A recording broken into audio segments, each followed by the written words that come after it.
খুবই গুরুত্বপূর্ণ শহর। এই আশপাশের সমস্ত মানুষ, দোকানদার, ব্যবসায়ী, আমি আপনাদের সবাইকে শুভেচ্ছা জানাচ্ছি। আমার আগে এখানে কিশোর বলেছেন, আমাদের কৃষক সভার সভাপতি সম্পাদক বলেছেন, বংশের বাবু বলেছেন, আর আমাদের খুবই ভালো বক্তা কনিরিকা, সবাই চেনেন, 100 এসএফআই করতো, এখন মহিলা সমিতি করেন, রাজ্যের আমাদের সম্পাদিকা, তিনিও এখানে বিস্তারিতভাবে বলেছেন। আমি অনেক বেশি কথা বলার কোনো প্রয়োজন বোধ করছি না, এই কারণে যে মানুষ যারা আছেন তারা কেউ কম বোঝেন আর আমরাই সব বেশি বুঝি, এরকমের কোন মনোভাব আমাদের কখনোই হওয়া উচিত না। আপাত দৃষ্টিতে যে মানুষ সব ব্যাপারে কথা বলেন না, তিনিও বোঝেন, তিনিও মরমে মরমে মরে যাচ্ছেন যা চারপাশে চলছে, দেখছেন আর লজ্জা পাচ্ছেন, দেখছেন আর ভাবছেন যে আধা কিলার দল রাজনীতি যারা করে, তৃণমূল হোক আর বিজেপি হোক, নীতিহীন মানুষ বুঝতে পারছেন, তারা কেউ কম বোঝেন না। দোকানদার, ব্যবসায়ী, সাধারণ মানুষ হয়তো সব কথা বলতে পারেন না, কিন্তু তারা বুঝতে পারছেন যে একটা ভয়াবহ বিপদের মধ্যে আমাদের দেশ, একটা ভয়াবহ বিপদের মধ্যে আমাদের রাজ্য। এবং মানুষের কাছে এটা আমাদের কাছে গর্বের ব্যাপার, সবার কাছে। গ্রামের কৃষক, তাদের সংগঠন কৃষক সভা, যেমন গোটা দেশ ধরে লড়াই করছে, প্রাণ দিয়েছে বলে লড়াই ছাড়েনি। মোদীজি মাথা কিছুতেই নিচু করবেন না, কৃষকদের সর্বনাশ করার ব্যবস্থা করছেন, কৃষকের আইন বন্ধ দিচ্ছেন, শ্রমিকের আইন বন্ধ দিচ্ছেন। আর সেইখানে গোটা দেশের কৃষক সমাজ, 500-র বেশি সংগঠন, যারা মন টিপে 1 বছরের বেশি দিল্লির চারপাশে বসে থাকেন, সরকার একটা এমন ভাব দেখালেন যে ওরা বুঝি রাষ্ট্রদ্রোহী, ওরা বুঝি দেশদ্রোহী, ওদের দিল্লিতে আসতে দেবে না। রাস্তা কেটে, রাস্তায় পরীক্ষা বানিয়ে, জলকামান ঢলকামান সব লাগিয়ে, বড় বড় সিমেন্টের খাম্বা বসিয়ে, তাতেও যখন কৃষকদের ঠকাতে পারেনি, আপনারা দেখেছেন, পিচের রাস্তা খুলে সেই রাস্তায় গজাল বলে বলে বিশাল বড় বড় প্লেট, সেই গজাল পর্যন্ত ফুটে দিয়েছে। আমাদের কৃষকদের বলেছে, তোমরা আমাদের দেশের শত্রু, তোমাদের আমরা দিল্লিতে ঢুকতে দেবো না, দিল্লি থাকবে অপরাধীদের জন্য, লুটেরাদের জন্য কৃষককে দিল্লিতে ঢুকতে বাধা দিয়েছে। কৃষক 1 বছরের বেশি টানা লড়াই করে বুঝিয়ে দিয়েছে, বাবারও বাবা আছে, মোদীজি তুমি সব না, তার উপরে কৃষকেরা আছে, মাথা ঝুলিয়েছে, দিল্লির সরকার এ লড়াই জয়যুক্ত হয়েছে। এবং সংবিধান কমিশনের রিপোর্ট, C2+C3 কৃষকের যাবতীয় খরচ, ভাড়া খাড়া সহ, তার সঙ্গে অন্তত তাকে লাভ তো দিতে হবে। আর কৃষকের লাভ মানে কৃষকের লাভ না, কৃষকের লাভ মানে দেশের মানুষকে বাঁচানো। কারণ ওই যে যতটুকু বাড়তি পয়সা পাবে, ওই পয়সায় কৃষক তার সংসার চালাবে, তার মেয়ের চিকিৎসা করবে, তার ছেলের স্কুলে লেখাপড়ার ব্যবস্থা করবে। এবং কৃষক তাই নিয়ে যখন বাজারে যাবেন জিনিসপত্র কিনতে, তখনই ভাড়া কাটার বাজারটা তেজি হবে, বারোবিশার বাজারটা তেজি হবে, আলিপুরদুয়ারের বাজারটা তেজি হবে। আমাদের যুবক যুব সমাজ তাদের ভবিষ্যতের জন্য যদি বাজারকে তেজি করতে হয়, কৃষককে শক্তিশালী না করে তা করা যায় না। কৃষকের দাবি, তাই আমার দাবি, আপনার দাবি, শ্রমজীবী মানুষের দাবি, মধ্যবিত্ত মেহনতি মানুষ, দোকানদার, ব্যবসায়ী, তাদের সঙ্গে আলাদা হতে পারে। এইরকমই দাঁড়াবি। আর আমাদের রাজ্যে আমরা কি দেখছি, আলু চাষি লাভ করছে না, রাস্তা পড়ে থাকছে জমিতে, এই কালিয়াকে ফুলকপি বাজারে পড়ে থেকে জমিতে, লঙ্কা কৃষক লাভ করছে না, বাজারে দাম দেখি ইয়া বড় দাম, ফরেনের রাজত্ব চলছে। আলুর বন তৃণমূলের নেতারা কিনে নিয়ে চলে যাচ্ছে। কৃষক ফসল ফলাবে, দাম পাবে না, অথচ ফসল তৈরির খরচ বাড়বে, সার আপনি পাবেন না, ইউরিয়া, পটাশ ইত্যাদি ইত্যাদি, দাম বাড়বে। কৃষকের দরকার হবে, কৃষক সার কিনতে পারে না, আর যদি সার কিনতে হয় তাহলে যার লেখা থাকবে দাম তাকে দেড়গুণ দুগুণ দাম দিতে হবে। কালোবাজারি চলছে কৃষক। আর আমাদের দেশে কৃষক জনসংখ্যা যেহেতু 50%, কৃষক বিপদে থাকা মানে মানুষ বিপদে পড়ে। আমি নামছিলাম স্যালুট জানাই এবং আলিপুরদুয়ার জেলার কৃষক সভা গেছে। তারা গত দুদিন ধরে রাস্তায় চষেছেন, ফলাকাটা থেকে বেরিয়েছে, বারোবিশা থেকে বেরিয়েছে, বাড়ি ফেরেননি, গ্রামে গ্রামে গিয়ে কৃষকের কাছে, মানুষের কাছে নিজেদের কথাটা বলেছেন, দেশ বাঁচাবার কথা বলেছেন, দেশ রক্ষার কথা বলেছেন। বলতে বলতে তারা আজকে শহরে এসে হাজির হয়েছেন, শহরের মানুষের কাছে তাদের কথাটা পৌঁছে দেওয়ার জন্য। আমি কৃষক সভা কর্মীদের সেই কারণে স্যালিউট জানাই, আমি স্যালিউট জানাই আমার আলিপুরদুয়ার শহরের মানুষকে। তারা তাদের পাশে দাঁড়িয়েছেন। তাদের পাশে দাঁড়ানো মানে নিজের ছেলের পাশে দাঁড়ানো, পরের প্রজন্মের পাশে দাঁড়ানো, এর বাইরে অন্য কোনো কথা হতে পারে না। কোথায় চলছে দেশটা বুঝতে পারছেন? আপনি ঘরে গিয়ে টিভিটা খুলবেন, তিনটে খবর পাইয়া খুল গেল। আম্বানির ছেলে বিয়ে হবে, যারা দেশ শুদ্ধ কোন লোকের কোনো বিয়ে হয়, আম্বানির ছেলের বিয়ে হবে।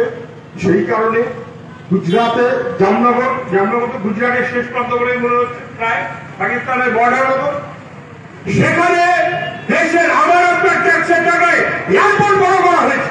কেন? আম্বানির ছেলের বিয়ে হবে।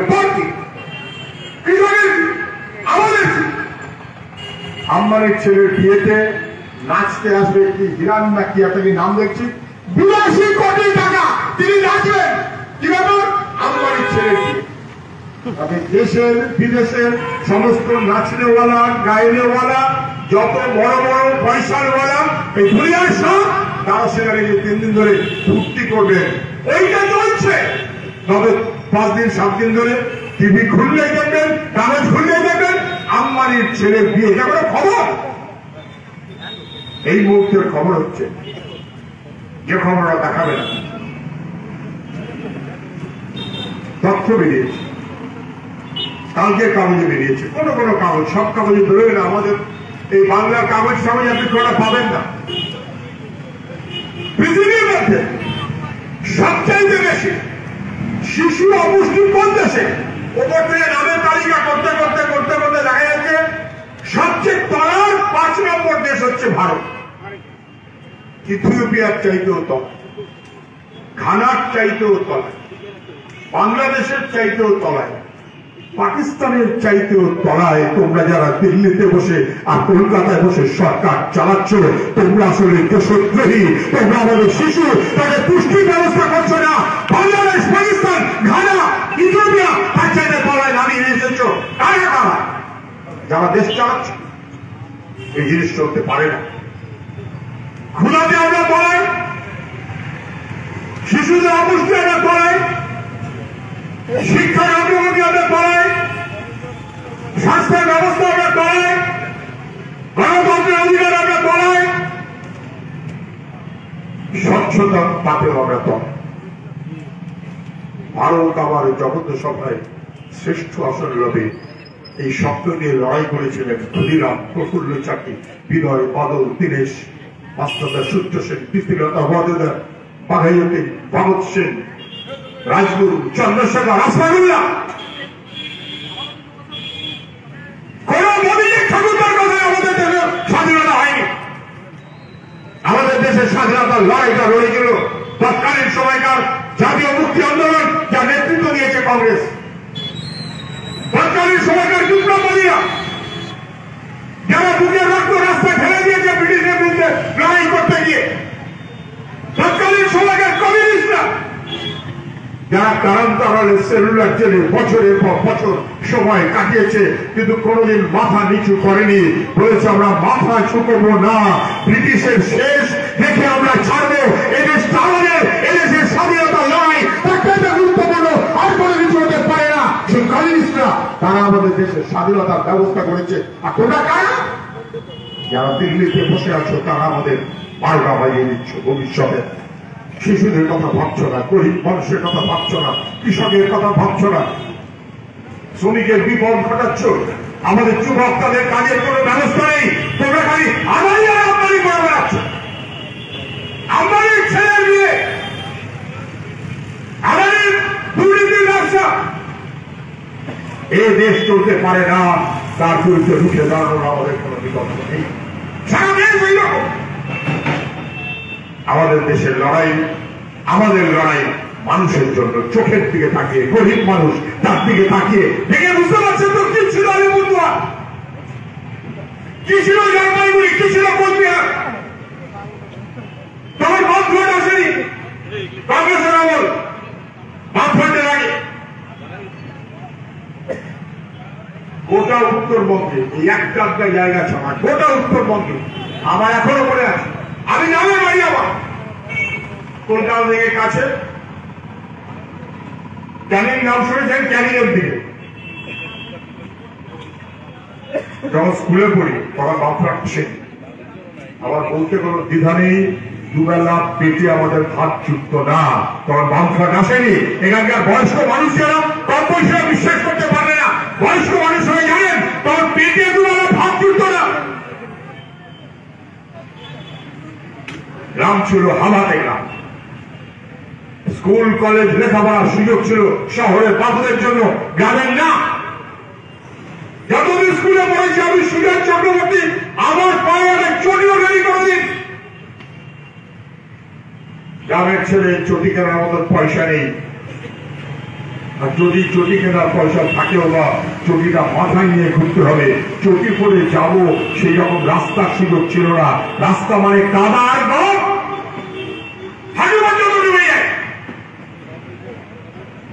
আপনি দেখতে পাচ্ছেন গোটা উত্তরবঙ্গে কোথায় ছিল রাস্তাঘাট, কোথায় ছিল ব্রিজ। আপনি এখন কলকাতা থেকে ছেড়ে একেবারে সোজা চলে আসবেন আলিপুরদুয়ার, কেন বড়বিশা হয়ে আপনি যে কোনো জায়গায় চলে যাবেন, ফালাকাটা চলে যাবেন, হিরাটা চলে যাবেন, পুরনগর চলে যাবেন, কোথায় তার সুযোগ ছিল। বর্ষার সময় নদীর এপারে নেমে, খালের এপারে নেমে, খাল পার হয়ে নৌকাতে ওপারে গিয়ে আপনার আবার যেতে হতো। এইটা ছিল আমাদের রাস্তাঘাট। যারা বামফ্রন্ট ছিল না, গোটা পশ্চিমবাংলার গ্রামে গ্রামাঞ্চলে বিদ্যুতের আলো কোথাও ছিল না, অন্ধকারে নিমজ্জিত ছিল পশ্চিমবাংলা। পশ্চিমবাংলাকে গড়ে তুলেছে পশ্চিমবাংলার গ্রামের ছেলে মেয়ে, লেখাপড়া, শিক্ষা, খাবারের ব্যবস্থা, পানীয় জল, রাস্তাঘাট, বিদ্যুৎ, আলোকে উজ্জ্বল করেছে গোটা পশ্চিমবাংলাকে। বামফ্রন্ট সরকার তার সামনে দাঁড়িয়েছিলেন জ্যোতি বোস, গোটা দেশ থেকে দুহাত তুলে সেরাম করত। ওই জ্যোতি বোস, ওই বন্দ্যোপাধ্যায়রা আমাদের বাংলাটাকে গড়ে তুলে চলে গেছেন। আজ বাংলাটাকে ধ্বংস করা হচ্ছে। আজ আমি বাড়ি যান,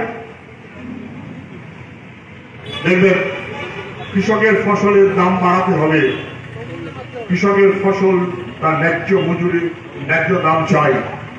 আমার রাজ্যে আমি আলিপুরদুয়ার জংশনে যখন নামলাম, আমার সঙ্গে মৃদুল্লাহ ছিলেন, এখানে আছেন বোধ হয়, আর বোধ হয় অনিন্দ ছিল, এক কথা যুবক ছিল, যেখানে দাঁড়িয়ে আছে সব লাইন দিয়ে দাঁড়িয়ে আছে, টিকিট দেখাচ্ছে, এগুলো কারা এরা?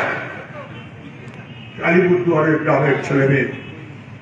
তৃণমূলের সরকার একটা এমন হাল করেছে, গ্রামে থাকতে পারে না, বউ বাচ্চা ছেলে মেয়ের সঙ্গে রাত কাটাতে পারে না, মা বাবা তাদের সঙ্গে রাত কাটাতে পারে না। চলল কোথায়? তাহলে চেন্নাই, কেরালা, কেন হয়ে গেছে। গোটা রাজ্যে কোনো কাজ নেই, লেখাপড়া যারা ছেলে মেয়ে তাদের কোনো কাজ নেই, লেখাপড়া যারা কম করেছে তাদের কোনো কাজ নেই। এই বাংলার দুর্ভাগ্য কেন? আপনি হচ্ছে বাংলা গোটা ভারতবর্ষে সব ব্যাপারে সবচাইতে এগিয়ে থাকে, পথ দেখা। বাংলার চাইতে এগিয়ে থাকা কোনো রাজ্য ছিল না। ব্রিটিশ রাজ্য বাংলা, ভয় পেত বাংলাকে। কবিরা কবিতা লিখেছিলেন, সুজলাম সুফলাম শস্য শ্যামলাম মাতরম। সেই বাংলা সর্বনাশ করে দিয়েছে তোমরা গত কয়েকটা বছর। স্কুল কলেজ লেখাপড়া 8 হাজার স্কুল বন্ধ, যুবকের কাজ নেই, কৃষক ফসলের দাম পাবে না, শ্রমজীবী মানুষ কাজ পাবে না, 100 দিনে কাজের টাকা লুট হয়ে যাবে, মহিলাদের কোনো নিরাপত্তা থাকবে না। তারা তোমরা যারা পশ্চিমবাংলা চালাচ্ছ নামান্দের অপেক্ষায় থাকুন। ঐক্যবদ্ধ মানুষ ওই নবান্নের 14 পাড়ায় যিনি নামবার সাহস পান না, 14 পাড়ায় হেরাকপের মধ্যে থাকেন, লড়াইয়ের পেয়ের মধ্য দিয়ে 14 পাড়া থেকে পেয়ে হিড় করে নামিয়ে আনতে হবে। এ বাংলাকে আমাদের, এ বাংলাকে রক্ষা করতে হবে, এটাই আমাদের কাজ। আর এসব কোনো খবর সংবাদপত্রে পাবেন না। করুন সন্ধ্যাবেলা খবরটা কি, সন্দেশকারীকে সিবিআই তদন্ত। এই একটু আগে কোর্টটাকে রায় দিয়েছে, ওদের সন্দেশকারীতে সিবিআই তদন্ত। আপনি শুনে রাখুন, সন্দেশকালী মানে আদিবাসী গ্রাম, গরিব মানুষ, শিডিউল কাস্ট, নবশূদ্র, তারাই সংখ্যায় বেশি, শান্ত, সমুদ্রে ঘেরা দ্বীপ এলাকা। ওইখানে জমিদার দেবেন সরকারের কাছারি বাড়ি, চারদিক থেকে কৃষক দিয়ে তার বেড়াবি জমি দখল করেছিল। সামনে ছিলেন হেমন্ত ঘোষাল, ক্ষুদিরাম ভট্টাচার্য, প্রভাস রায়, অরুণদেব পাত্রা, আর এই সবার হাতে ছিল একটা করে লাল ঝান্ডা। লাল ঝান্ডা মানে কৃষকের নিজের শক্তি, লাল ঝান্ডা মানে কৃষকের নিজের অধিকার। সেই সন্দেশালী লুটেরাদের কারখানা। তাহলে করছেন তো, দেখছেন তো। তারপর যেহেতু এখন সরকারের এই তৃণমূল, ওখানে 2008 আমরা জিতেছি পঞ্চায়েত। কেন তো আমরা পঞ্চায়েত জিতেছি? পঞ্চায়েত দখল করেনি। 11 আমরা বিধানসভা জিতেছি। পুলিশ লাগিয়ে, মিথ্যা মামলা দিয়ে, চারদিকের বাহিনী দিয়েছে, বাড়িতে আক্রমণ করলো, এলাকা ছাড়া করলো পুলিশ। তৃণমূল, তার সঙ্গে গুন্ডা বাহিনী, তার সঙ্গে পুলিশ। তারপর পঞ্চায়েতে কেউ থাকবে একা তৃণমূল। যদি তৃণমূল ছাড়া বামপন্থীরা যেতে তাহলে দখল করে নাও। পৌরসভায় কেউ থাকবে না তৃণমূল, একেবারে এমপি হয় তৃণমূল, নয় বিজেপি। বামপন্থীরা যারা কেউ না থাকে, যদি বামপন্থীরা না থাকে তাহলে কৃষকের শক্তি কমে যায়। যদি কৃষকের শক্তি কমে যায় তাহলে কৃষকের 100 দিনের কাজের টাকার মজুরি লোপাট করে দেওয়া যাবে। লাল ঝান্ডা থাকলে তা করা যাবে না। অর্থাৎ লাল ঝান্ডাকে নিকেশ করো, তার ব্যবস্থা করেছে। আর নিকেশ করলে কি হয়? শাহজাহান ধরা পড়ার আগে থেকে যখন পালাতে শুরু করেছে, তখন কেন পালিয়ে চলে জানেন? সব গল্প শুনলে তো আপনাদের মনে হবে আমি গল্প কথা। হঠাৎ করে ইডি আসছে, কত সমস্ত কেন্দ্রীয় বাহিনী, তার মাঝখানে চারদিকের লোকজন লাগিয়ে হামলা করলো। কেন? বাড়িতে সেদিন ছিল অন্তত 300 কোটি টাকা, মেশিনে ঘুরে শেষ করা যেত না। আর ছিল অস্ত্রপাতি, এবং সেই টাকার ভাগ কালি নয়। অতএব মুখ্যমন্ত্রী বলে দিলেন, শাহজাহান, শিবু এরা আমাদের সম্পদ। এবং তারপর লোকে একটু সাহস পেল।